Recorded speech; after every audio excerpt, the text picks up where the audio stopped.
वहाँ क्या बात आला हज़रत के सुनियो जो मुझो को ये तमाम नियामतें देकर के किसी नियामत पे एहसान नहीं जितलाया। क्या है मेरे बंदे, मैंने तुझे दुनिया की बेशुमार नियामतें अता की है, तेरे ऊपर एहसान किया है।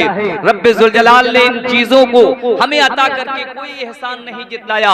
अगर एहसान जितलाया है तो अपने नबी आखिर ज़मा अलैहि तहियतु व सना को हमारे दरमियान मबूस करके एक एहसान जितलाया है। माशाअल्लाह, सुभान हमारे ऊपर एहसान किया कि अपना महबूब तुम्हें अता कर दिया, अपना महबूब तुम्हें दे दिया।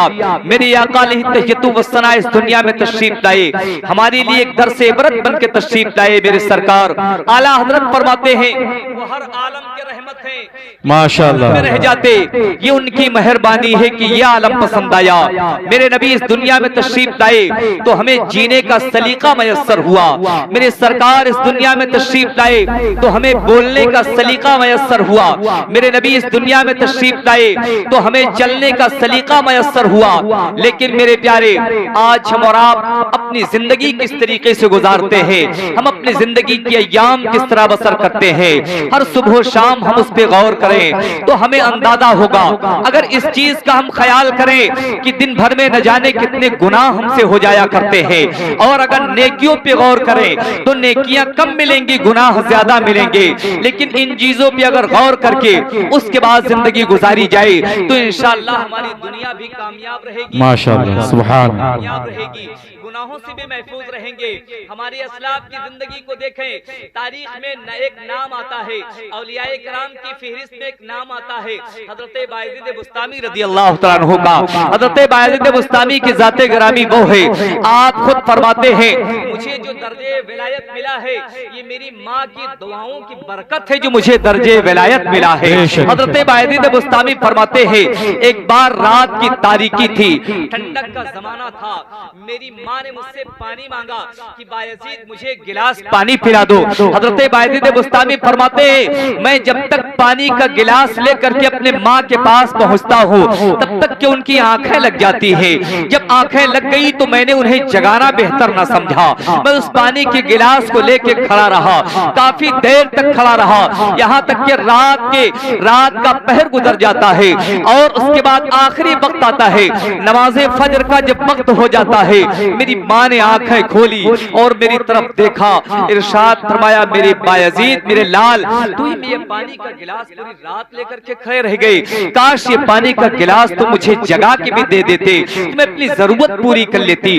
लेकिन हजरत बायज़ीद बुस्तामी फरमाते हैं माँ मैंने आपको इसलिए नहीं जगाया कि ऐसा ना हो कहीं आपकी नींद में खलल न वाक़े हो जाए, जिसकी बिना पर मैंने आपको जगाना बेहतर नहीं समझा। मेरे प्यारे, हजरत बायज़ीद बुस्तामी फरमाते हैं मेरी माँ ने अपने आंचल को रब की बारगाह में बुलंद किया, अर्ज किया परवरदिगार किसी दौलतो सरवत का सवाल नहीं है, हुकूमतों सल्तनत का सवाल नहीं है, ऐ खुदावंदे कुद्दूस अपने इस नेक गुनहगार बंदी के उठे हुए हाथों की लाज रख ले परवरदिगार, मेरे बायज़ीद को अपने नेक बंदों में शुमार कर ले। हज़रत बायज़ीद बुस्तामी फरमाते हैं कि मुझे जब मेरी माँ ने मेरे लिए दुआएं की तो मेरी माँ की दुआएं बाबे इजाबत से टकराती है, आपकी दुआ रब की बारगाह में कबूल हो जाती है। खुदावंद कुद्दूस ने मुझे विलायत के दर्जे पर फायज कर दिया। हज़रत बायज़ीद बुस्तामी की ज़ाते ग्रामी वो है, आपके अबवाबे जिंदगी में से एक बाब आता है कि एक मर्तबा शहर बुस्ताम में एक तवायफ आ जाती है,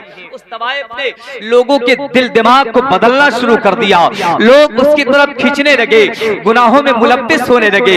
हजरत बायज़ीद बुस्तामी के पास जब ये खबर पहुंचती है, हजरत बायज़ीद बुस्तामी है कि अपना लोटा लेते हैं और मुसल्ला लेते हैं, ले जाकर के उस तवायफ के दरवाजे पर आपने बिछा दिया।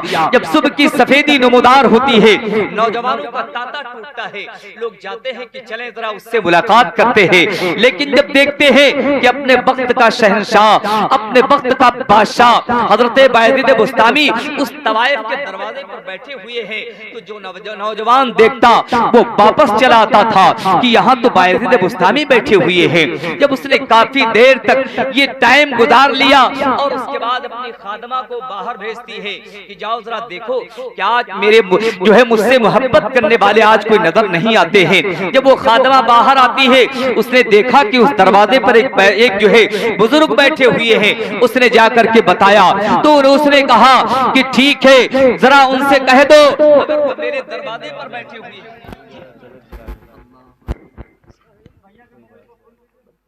जा तो अपनी मालिका से कह दे कितनी दौलत की उसे जरूरत है, मैं उसे दौलत दूंगा। जब ये पैगाम उस खादमा ने अपने मालिका को के पास पहुंचाया, हजरत बायजीद बुस्तामी को उसने अंदर बुलवाया। बुलवाने के बाद इरशाद फरमाया हजरत बायजीद बुस्तामी ने कि बोल तुझे कितनी दौलत की जरूरत है, मैं तुझे दौलत दूंगा। हजरत बायजीद बुस्तामी ने अपने जेब से अशरफियों की एक थैली निकाली और उस तवाइफ के पास पेश कर दिया।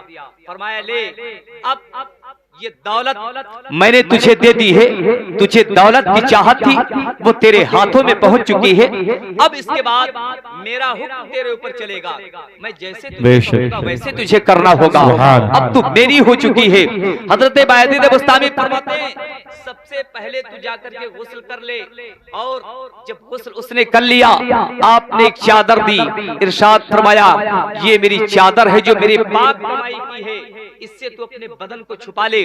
इसलिए कि कमाइयां भी कई तरह की होती हैं, कमाइयों के बहुत सारे तरीके हैं। आप अंदाजा लगाएं मेरे प्यारे, आज अपने आप को मुसलमान कहलाने वाले हैं, लेकिन ऐसे ऐसे अमल करते हैं जिससे शैतान भी पनाह मांगता है। आज मुसलमानों के अंदर सूद की लत भी पैदा हो गई है, जबकि इस्लाम में आज के 1444 बरस पहले मेरे आका ने इसे हराम फरमाया था। आज भी हराम है और कयामत तक की चीज हराम रहेगी। आज शादी ब्याह के मौके से आप उन चीजों को देखते हैं। ये महफिल मिलाद है जिसमें मेरे नबी का जिक्र हो रहा है, कोई किसी दुनियादार का जिक्र नहीं है, बल्कि कायनात के मालिको मुख्तार का जिक्र है। आज चंद लोग बैठे हुए हैं।